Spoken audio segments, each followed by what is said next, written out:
अस्सलाम वालेकुम नाज़रीन, प्रोग्राम विजन बाय राजा आतिफ जुल्फ़कार के साथ आपकी खिदमत में हाजिर। नाज़रीन, आज हमने बहुत सारी अहम ख़बरों पे बात करनी है। एक अहम ख़बर तो ये है कि जनाब पाकिस्तान तहरीक इंसाफ, जैसे कि तवक्को की जा रही थी कि वो इक़्तिदार से महरूमी के बाद जो कुछ करेंगे वो अब उन्होंने करना शुरू कर दिया। पाकिस्तान के 3 अहम तरीन इदारे इस वक्त पाकिस्तान तहरीक इंसाफ के निशाने पर हैं।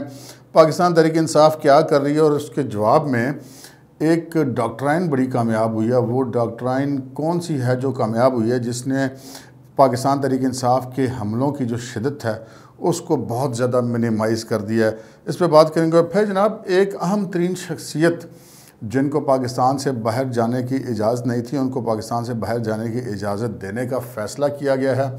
वो क्या मामला है, इस पर बात करेंगे। और फिर जनाब हुकूमत के ऊपर भी पाकिस्तान तहरीक इंसाफ ने फ़ेक न्यूज़ के ज़रिए एक हमला किया, और वो फ़ेक न्यूज़ क्या है, उसको काउंटर कैसे किया गया, इस पर बात करेंगे।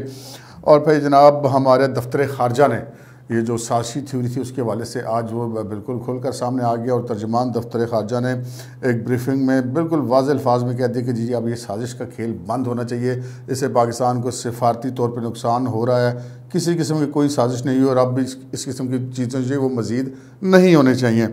और फिर हम आपको ये भी बताएँगे कि जनाब नए वज़ीर-ए-आज़म साहब शहबाज शरीफ साहब कौम से ख़िताब करने जा रहे हैं, वो कब ख़िताब करेंगे और क्या बात करेंगे, इस पर हम आपको आगाह करेंगे। मगर इससे पहले कि हम अपने प्रोग्राम को आगे बढ़ाएं, आपसे गुजारिश है कि अगर अभी तक आपने हमारा चैनल सब्सक्राइब नहीं किया तो कर लीजिए, और साथ ही बेल आइकॉन भी दबा दीजिए ताकि जो ही हमारा कोई नया प्रोग्राम अपलोड होता है तो उसका नोटिफिकेशन फौरी तौर पर आपको मौसूल हो सके। प्रोग्राम का बाकायदा आगाज़ करते हैं। एक ख़बर आई आज, और उस ख़बर ने पाकिस्तान में बहुत सारी जगहों पर बहुत सारा कन्फ्यूजन पैदा किया। वो ख़बर ये थी कि ग़ालिबन ARY न्यूज़ ने यह ख़बर स्टोरी ब्रेक की कि शहबाज शरीफ साहब उम्रे पर जा रहे हैं, और वो अपने साथ एक बहुत बड़ा वफ्द लेके जा रहे हैं, और PIA से बोइंग 777 तैयारा मांग लिया गया है। उस खबर के देने से ये तासुर ये दिया गया कि जनाब कौमी ख़जाने पे बड़ा बोझ डाला जा रहा है और अपने लोगों को ले जाया जा रहा है उम्रे पर, और उस किस्म की एक ख़बर उन्होंने चलाने की कोशिश की।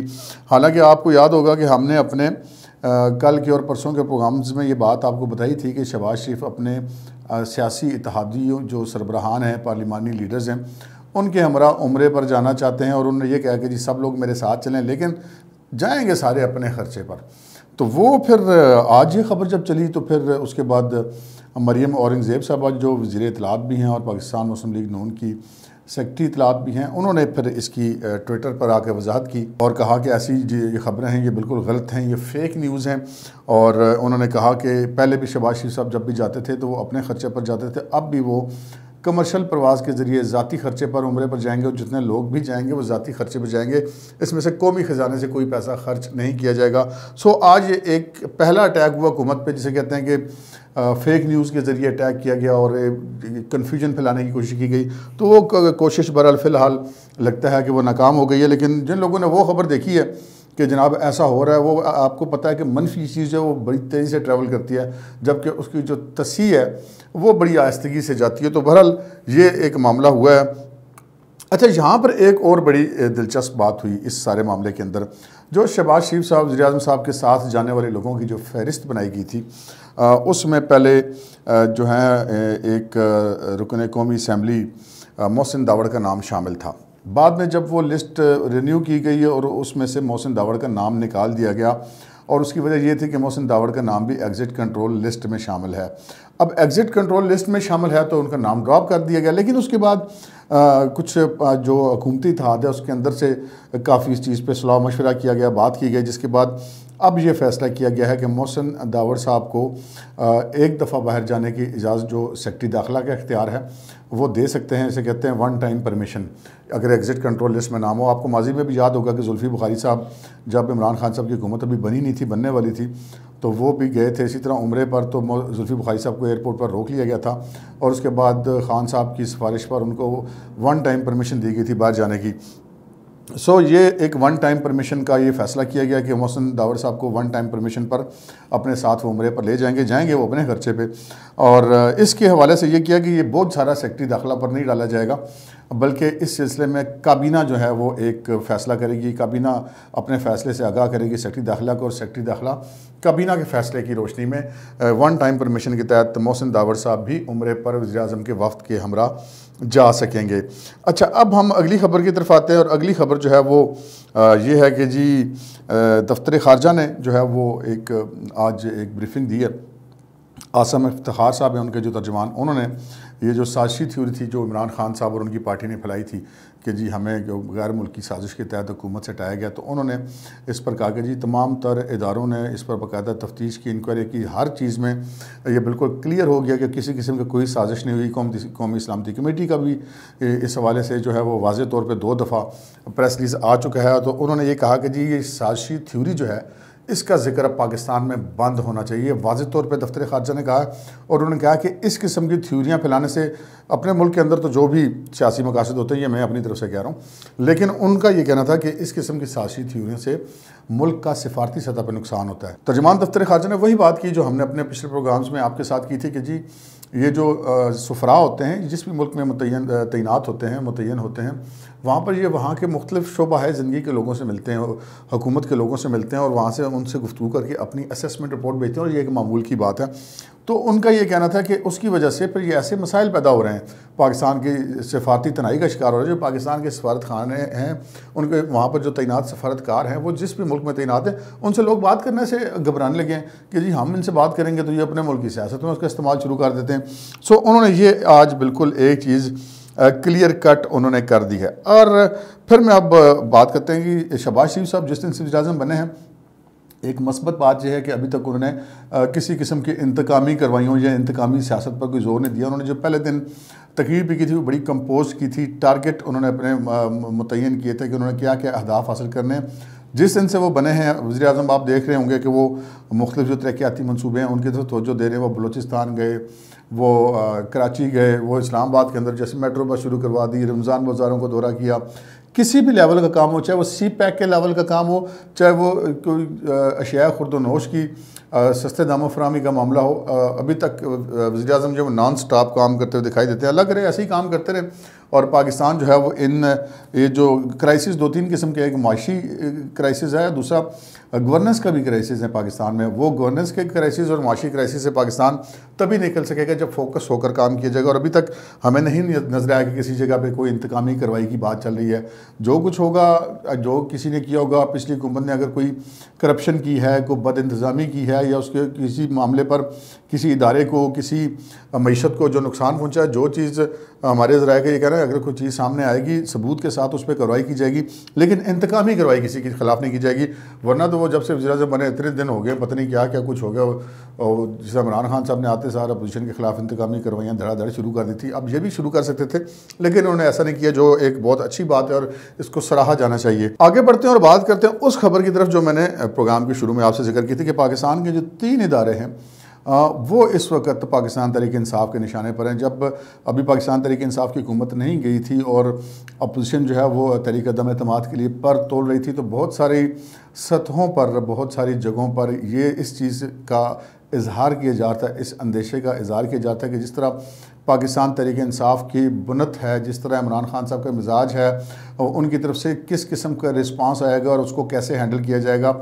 और ख़ुद इमरान खान साहब ने भी इस हवाले से कोई चीज़ खुफिया नहीं रखी थी, और उन्होंने बड़ा, आपको याद होगा कि ऐलान किया था, उन्होंने लफ्ज़ ख़तरनाक के बजाय ख़तरनाक इस्तेमाल किया था कि जी मैं तो अभी अपने ऑफिस में बैठा देखता रहता हूँ, और जब मैं हुकूमत से बाहर आ गया तो मैं आप बहुत ज़्यादा ख़तरनाक हो जाऊँगा। और वो ख़तरनाक होना शुरू हो गए। हमने देखा कि गुज़श्ता चंद दिनों से, जब से पाकिस्तान तहरीक इंसाफ की हुकूमत गई है, तब से तो कहते हैं ना कि उनकी रूह को सुकून नहीं आ रहा, कि उनको समझ नहीं आ रही कि हम क्या करें और किधर जाएं। कभी वो कहते हैं गैर मुल्की साजिश होगी है, कभी भी कहते हैं कि किसी से गलती होगी है, वो अपनी गलती ठीक कर लें, कभी कहते हैं जल्दी इलेक्शन करवा दें, कभी कहते हैं इसको नहीं छोड़ेंगे, कभी कहते हैं उसको नहीं छोड़ेंगे। लेकिन जो चीज़ बहुत ज़्यादा परेशान कौन है किसी भी पाकिस्तानी के लिए, किसी भी मुल्क के लिए, किसी भी कौम के लिए, वो पाकिस्तान के 3 अहम अदारों पर जो मुबैना तौर पर हमले किए जा रहे हैं, वो बड़े गलत चीज़ है। एक तो हमने देखा कि जो चीफ़ जस्टिस ऑफ पाकिस्तान है, उनके ऊपर हमले किए। खुद इमरान खान साहब जलसों में देखने करते फिर रहे हैं कि आधी रात को अदालतें खुली, मुझे इस चीज़ का बड़ा रंजा नहीं जाएगा। लेकिन वो तो इतनी बात करते हैं ना, फिर वो आगे जो जो होते हैं जिसे कहते हैं चमचे खर्चे, वो फिर आगे बहुत ज़्यादा बढ़ जाते हैं।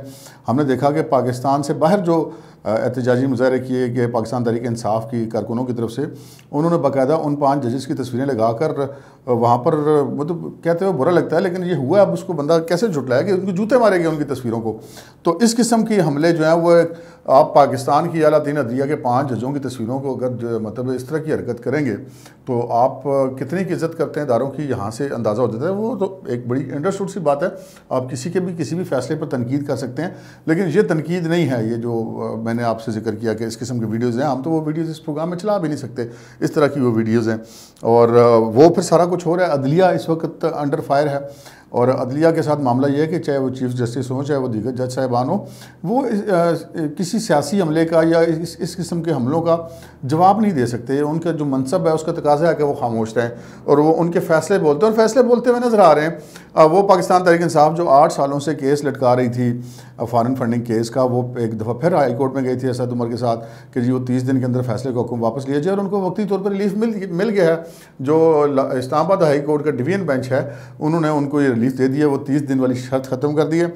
लेकिन यहाँ पर ये अहम बात है कि उस वक्त तो इस्लामाबाद हाई कोर्ट ने यह कहा था कि 30 दिन के अंदर इलेक्शन कमीशन फैसला करे, तो इलेक्शन कमीशन ने उसकी रोज़ाना की समाअत शुरू कर दी थी। 8 साल से इस केस का फैसला नहीं हो पा रहा, लेकिन हाई कोर्ट ने यह भी नहीं कहा कि आप 30 दिन के अंदर फैसला नहीं कर सकते, वो 2 दिन में भी कर सकते हैं। उन पर पाबंदी जो थी वक्ती तौर पर, उस पाबंदी को मुअत्तल कर दिया गया, नोटिस जारी किए गए, उसके बाद मौक़िफ़ आएगा तो ये केस भी आगे चलेगा। लेकिन पाकिस्तान तहरीक इंसाफ को अदलिया से रिलीफ मिल रहा है। पहले ECL में नाम इनके डले थे, शहबाज गिल का और मिर्ज़ा शहजाद अकबर का, ये इस्लामाबाद हाई कोर्ट के इनको रिलीफ दिया गया, और उसी रिलीफ के नतीजे में फिर मिर्ज़ा शहजाद अकबर जो वो पाकिस्तान से निकल गए, और फिर अंदाज़ा तो ये है कि वापस अभी नहीं आएंगे। बहरहाल हम कुछ कह नहीं सकते, लेकिन रिलीफ उनको मिल रहा है। सो हम ये कह सकते हैं कि जो अदालतें हैं वो मेरिट पे फैसले कर रही हैं, और वो जो रात को अदालतें क्यों खुली थी वो हमें भी पता है, और आपको भी पता है, और सबको पता है कि किस तरह ये लोग तुले हुए थे आइन की धज्जियाँ पे खेलने के लिए, और किस तरह ये लोग जो हैं वो अदालतों के अहकामात की परवाह बिल्कुल भी नहीं कर रहे थे। इस वक्त भी आपको पता है पंजाब में जो है वो जो सूरत हाल है कि गवर्नर साहब किसी भी सूरत आइन की पासदारी करने को तैयार नहीं है, सदर पाकिस्तान आइन की पासदारी करने को तैयार नहीं है। उनका जो वफादारियों का मरकज़ आइन पाकिस्तान के जो होना चाहिए असूली तौर पर, जिसका उन्होंने हलफ उठाया, उसके बजाय इमरान खान साहब की ज़ात है। इस वक्त भी एक मनसूबाबंदी वहाँ पर की जा रही है ऐवान सदर के अंदर। वहाँ पे एक इमरान खान साहब के बड़े ख़ास कानूनी मशीर बाबर वान साहब भी वहाँ पर मौजूद हैं, और एक हिस्सा उन्होंने मखसूस कर रखा है, स्टाफ वहाँ पे बिठा रखा है, और वो मुख्तलिफ़ किस्म की चीज़ें तलाश करते हैं कि कौन सा तरीका ऐसा हो कि हमें जो खान साहब ने कहा कि हमजा शहबाज का हलफ नहीं होना चाहिए, उसके तरीके वो दरियाफ़्त कर रहे हैं। देखें वो अपने दरियाफ़्त करने में किस हद तक कामयाबी हासिल कर पाते हैं या नहीं कर पाते। एक चीज़ वो ज़रूर वो बिल्कुल वाज़ेह नज़र आई कि वो किसी भी सूरत में पाकिस्तान तहरीक इंसाफ से तल्लुक़ रखने वाला कोई शख्स गवर्नर है, चाहे वो वज़ीर आला है, चाहे वो स्पीकर है, वो डिप्टी स्पीकर है, वो कोई भी है, वो आइन की पासदारी करने के लिए कतई तौर पे तैयार हैं। ये चीज़ तो रोज़े रोशन की तरह अयां है, आप भी देख चुके हैं और हम भी देख चुके हैं। अच्छा, अब इदारों की अगर बात करें तो पहले हमने अदलिया की बात की। दूसरा जो हमला किया गया और मुसलसल वो अभी तक जारी है, वो पाकिस्तान की मुसल्लह अफवाज के हवाले से, खुसूसन हमारी जो फ़ौज के सरबराह हैं जनरल बाजवा साहब, उनको निशाना बनाया जा रहा है। सोशल मीडिया पे अननोन अकाउंट्स के साथ, पाकिस्तान से बाहर जो अकाउंट्स हैं उनके साथ मुसलसल तनकीद हो रही है। और वज़ीर आज़म जो थे साबिक़ इमरान खान साहब, वो एक बार भी उन्होंने अपनी पार्टी के कारकुनों को वाज़ेह तौर पर यह नहीं कहा कि आप फ़ौज के ख़िलाफ़ या जनरल बाजवा साहब के ख़िलाफ़ इस तरह की गुफ्तगू या उस तरह की ट्वीट्स आप ना करें। लेकिन जो बाजवा डॉक्ट्राइन है ना जी, उसने सुभान अल्लाह कमाल ही किया। बाजवा साहब इतनी खूबसूरती से जो है इस सारी मामले की जो एक तूफ़ान उठाया है चाय की प्याली में, उसको बिठाते हुए दिखाई दिए। हमने देखा बाजवा साहब कोर कमांडर कॉन्फ्रेंस तो होती है आर्मी चीफ के अंडर, वो उन्होंने की, फिर उसके बाद उन्होंने फॉर्मेशन कमांडर्स की कॉन्फ्रेंस बुलाई, यानी कि पाक फ़ौज के जितने भी मेजर जनरल हैं, लेफ्टिनेंट जनरल हैं, वो सारे के सारे उसमें शामिल होते हैं। उन तमाम को एतमाद में लिया। उसके बाद फिर उन्होंने वो लाहौर गए, आपको पता है ये पिछले हफ्ते, पर फिर उन्होंने पाक फ़ौज के जो सर्विंग यंग ऑफिसर्स हैं उनके साथ उन्होंने मीटिंग्स की। उसके बाद उन्होंने जो एक बहुत ज़्यादा रिएक्शन आ रहा था वो आ रहा था रिटायर्ड ऑफिसर्स की तरफ से। फिर बाजवा साहब ने रिटायर्ड ऑफिसर्स से मुलाकात की, और इन तमाम फंक्शंस के बीच में, इन तमाम इवेंट्स के बीच में जिनमें मीडिया बिल्कुल भी नहीं था, बाजवा साहब ने तमाम शुरका को कहा कि जो आपके दिल में सवाल है वो खुल के पूछें, मैं उसका आपको जवाब दूंगा। और जब उन्होंने जवाब दिए तो जो हमारे ज़राए हैं जो बताते हैं कि वो अब जैसे रिटायर्ड अफसरान की जो मीटिंग थी उसमें बहुत सारे लोग थे और वो बड़े गुस्से में थे और उन्होंने बड़े ताबड़तोड़ सवालात किए, लेकिन जब वो सवालात ख़त्म हुए तो बाजवा साहब उनको इतना मुतमईन कर चुके थे कि वो हाल कई मिनट तक तालियों से गूंजता रहा। यानी कि बाजवा साहब की डॉक्ट्राइन थी, उसने वाकई अपना करिश्मा दिखाया। फिर बाजवा साहब ने 2 रोज़ कबल लाहौर में जाकर इसी तरह एक ऑफ द रिकॉर्ड मीटिंग की पाकिस्तान के बड़े बड़े बिजनेसमैनों से। उनके जहनों में जो सवालात थे उनके जवाब दिए और उनको भी यही कहा कि जी अब खुल के पूछें जो आपने पूछना है। सो वो इस वक्त तक हम देखें तो इस वक्त बाजवा साहब के ख़िलाफ़ या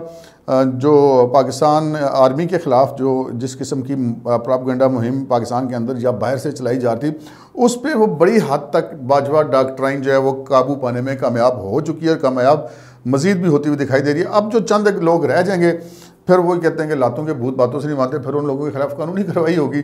जो इस तरह नहीं मानेंगे तो उस तरह मान जाएंगे। बहरहाल इस वक्त सिचुएशन जो है कि इदारा, अब ये तीसरे इदारे की तरफ हम आते हैं। तीसरा इदारा जी इलेक्शन कमीशन ऑफ पाकिस्तान, वो फॉरेन फंडिंग और केस जो है ना, वो तो खान साहब को तो रात को नींद ही नहीं आती उस केस की वजह से। अब उससे तो ज़ाहिर ऐसा खतरा लग रहा है, हमें नहीं पता क्या फैसला होगा कि ये तो पूरी पार्टी उठ जाएगी, खान साहब उठ जाएंगे, उनके अरकान असेंबली, उनके सेनेटर सारे फारिग हो जाएंगे अगर वो फैसला उस तरह आ गया जैसा कि अपोजिशन उसकी तशरीह करी या बाज़ वकला जो है उसकी तशरीह कर रहे हैं। तो वो जो केस है वो इनके चूँकि गले में फंसा है, तो वो एक मुसलसल माजराई में गुज़श्ता 1.5-2 साल से चीफ इलेक्शन कमिश्नर के खिलाफ। कभी वो डिस्का के बहाने से, कभी वो किसी बहाने से, कभी वो आज़म स्वाति को क्या देते हैं कि जी पढ़ जाओ इलेक्शन कमीशन को, कभी वो किस तरीके से वो खुद भी तकरीरें करते हैं इलेक्शन कमीशन के खिलाफ। तो अब जो है वो पाकिस्तान तहरीक इंसाफ को टास्क दिया गया है पूरे मुल्क में इलेक्शन कमीशन ऑफ पाकिस्तान के जहाँ जहाँ दफातर है, ज़िली दफातर हैं, डिवीजनल हैं, सूबाई हैं, वफाकी है, वहाँ पे उनके खिलाफ एहतजाजी मुजाहरे कर रहे हैं। लेकिन आफरीन है जी chief election commissioner of Pakistan Sikandar Sultan Raja के सब्र पे कि वो बड़े सब्र से इनका मुकाबला कर रहे हैं और उम्मीद है कि ये सब्र रंग लाएगा। अब तक के लिए इतना ही, इजाज़त दीजिए, अल्लाह हाफ़िज़।